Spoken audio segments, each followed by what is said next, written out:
Peace, family.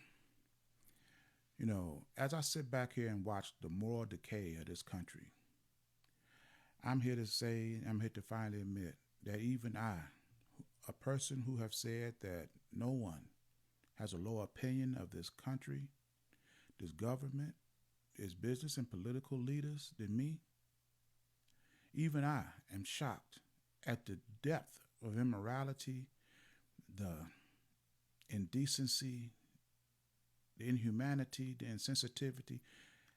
At some point in time, I thought that there was at least some type of floor that white people could reach to, some depth that they could reach that would make them stop and contemplate their actions and behaviors.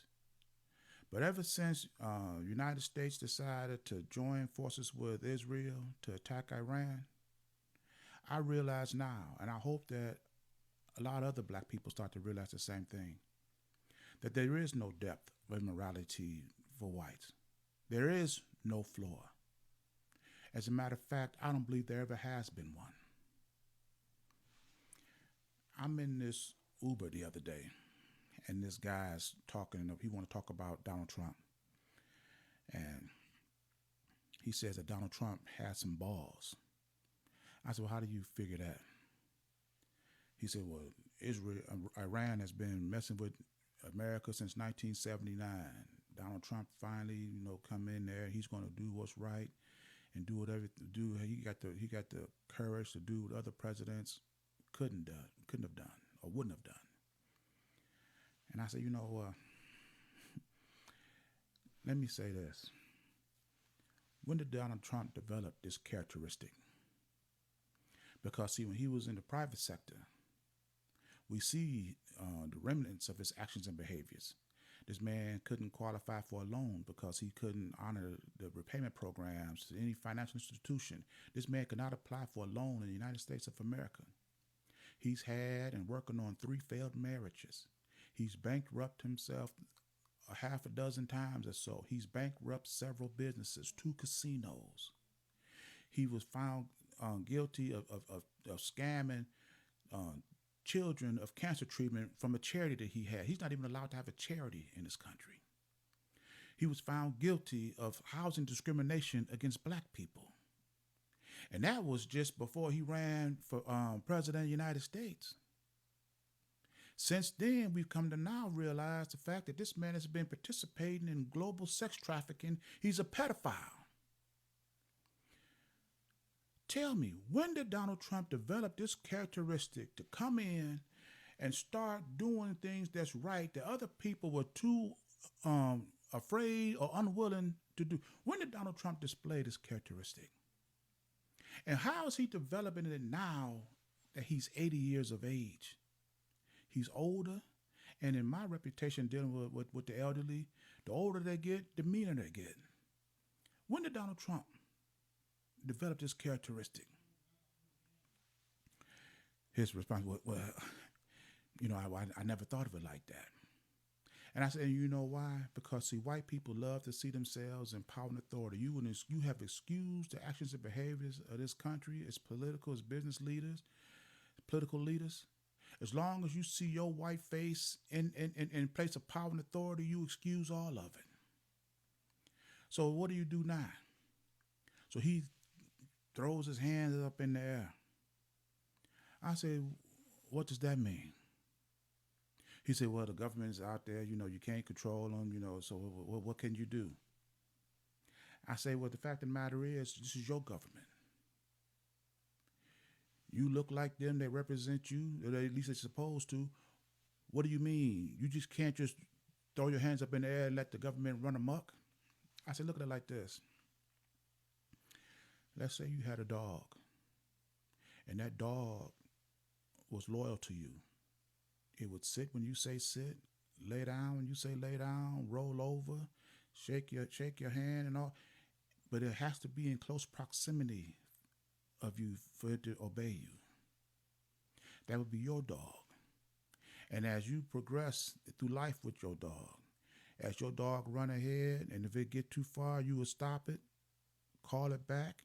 And after a while, that dog will be so accustomed to being in your presence that it would run ahead and it would stop and wait for you to either catch up or come back to see where you at. Your government should have been started the same fashion. You cannot allow your government to run too far away from you and you have not established no connection with them that you can't control them.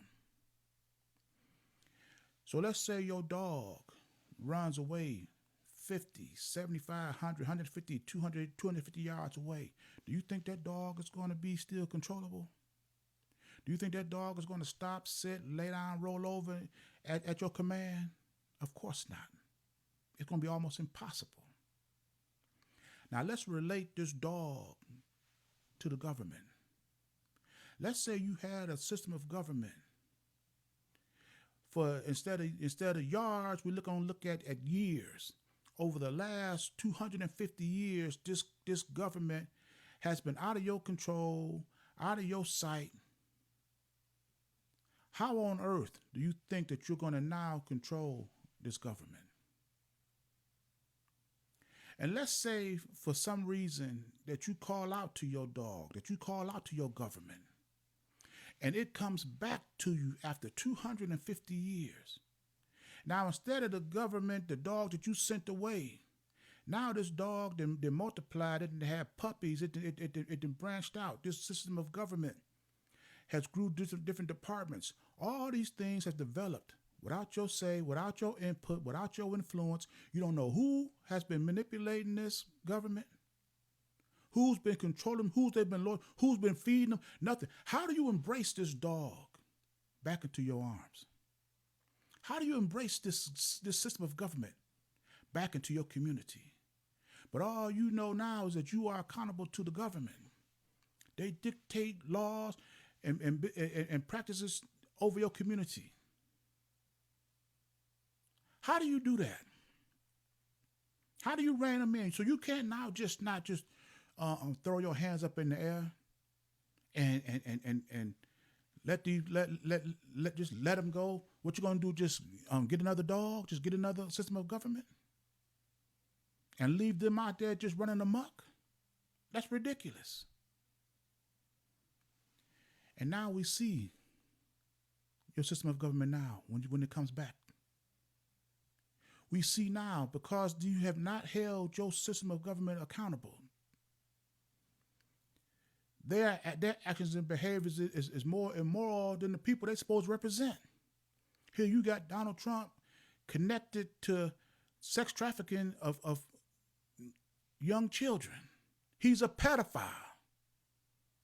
His administration is determined to cover up for other pedophiles.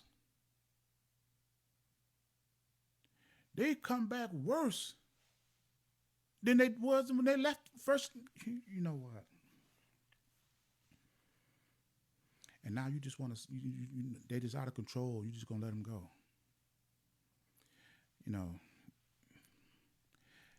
when I look at the actions and behaviors associated with this war in Iran, like I say, it is absolutely disgusting to me. And I'm watching the news, and this woman right here,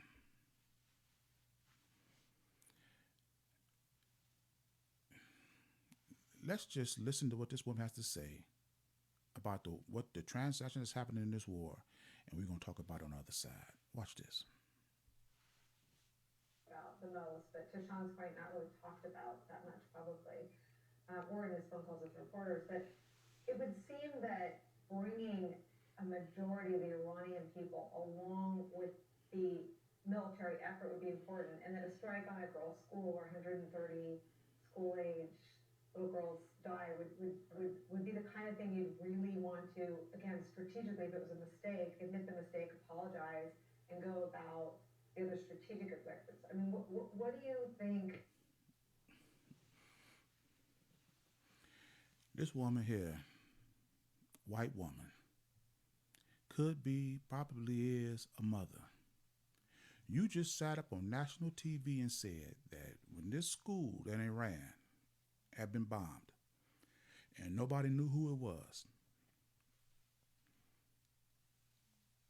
to, look into it, apologize if you did it, if you're not, if you didn't, whatever, and just if you did it, apologize, and just step over these 130 something school age children, females, and continue on your military objective. This is coming from the woman who these children could have come out of her womb. 130 something women, young women, is not even a speed bump compared to this is the people. You know what? I'm gonna bring this point up later on. I could not believe my ears, but that's not even the worst of what's going on in this world and the behaviors of the political leaders and they represent. Watch this. This guy right here is even worse. So it may have been a targeting error. They thought it was a intelligence headquarters and oh my gosh, it turned out to be a girls' school. Or the Iranians wanted us to believe it was a target, an intelligence center, and they advertised it as such, and we hit a girls' school and didn't say, here's the intelligence behind it and here's why we missed the target. Again, those are all the things that go in an investigation. It could very well be a good target. Pardon me for saying that, because it may have been on top of a ammunition storage dump or an intelligence center or a headquarters, and the Iranians purposely had a girls' school on top of it. That comes out. It came out in. You know, with this guy here, I'm going to do what I always do. I'm going to take what you say as 100% truth. Let's say Iran did put an ammunition dump, an information center, a headquarters at the bottom of some school for girls to discourage, hide the fact that they're trying to cover up something. And let's say that the military, United States Military Intelligence Service said that this ammunition dump, this intelligence center, this headquarters, and I'm not even going to go there. Let's go with the least of the three. Let's say that it was an ammunition dump. Ammunition that can't harm anybody unless somebody actually uses it. How on earth could you attack a school with children, young girls, over 130 of them in there? And I believe the total loss of life was 170 something. Let's say your intelligence said that this ammunition dump was located right beneath a school for girls. What military economic objective could this country possibly be willing to obtain that would justify this still being a good target during school hours, where these children are most likely to be in attendance? How on earth is that? Because could you purposely attack this structure and say that it's still a good target? Because see, when I use the dog and the government analogy, if you had a dog and it ran away chasing a rabbit or whatever it was, animal, and you let that dog get too far ahead of you and now you can't control it. America, this system of government money is to this government what that rabbit is to that dog. You let this country pursue money to the point that it will oversee humanity, morality, and this is coming from a father. He could be a father, a grandfather.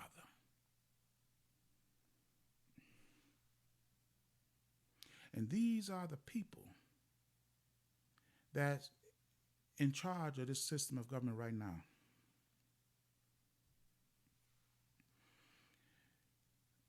You know, as I try to state my case to be the new leader of our people, to be the voice of reason, that can be to lead our people and back to our pre-slave existence, where we can have self-determination over our way of life, governing our own affairs.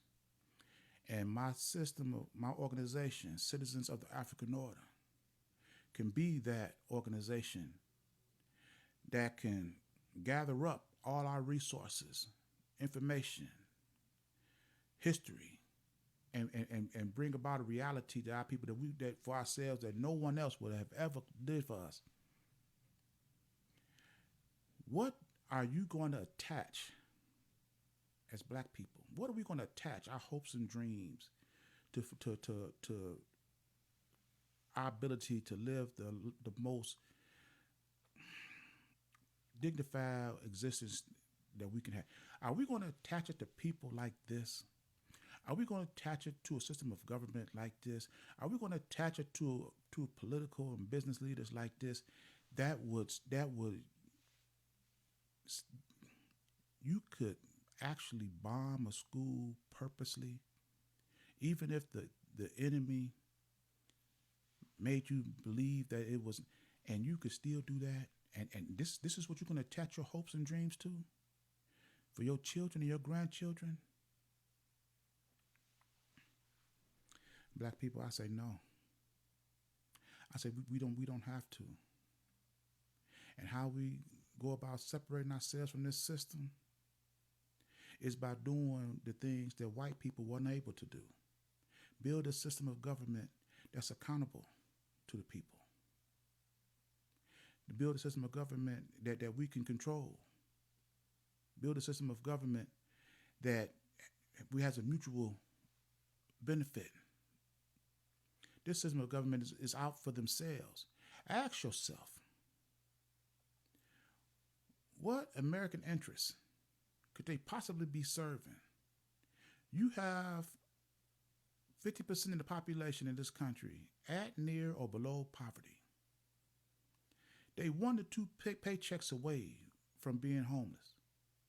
Once this war is complete, whether they want to call it a war or not, once this war is complete, how will this system of government be able to better serve the needs and interests of the people after the war that they couldn't do before? Can you answer me that? If you're not fighting this war to improve the quality of life of the people you supposed to represent, what are you fighting it for? You're fighting it for yourself. Now, as for me being the leader of our people, and that's for Citizens of the African Order, which is an LLC, being an organization that's going to be the leader of to lead our people into a new future, we can begin that process of restoring our people by investing in ourselves, by growing, buying, purchasing farms to feed our people, schools to educate our people, businesses to employ and establish economic flora for our people, controlling our own economics, governing our own affairs, manufacturing our own goods and services, creating jobs to provide health care for our people.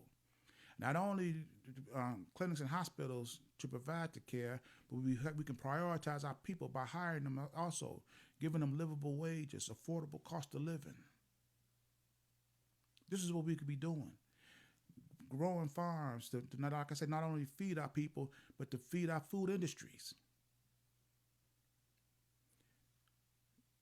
Offering opportunities for our people that we own, that we control, that we influence.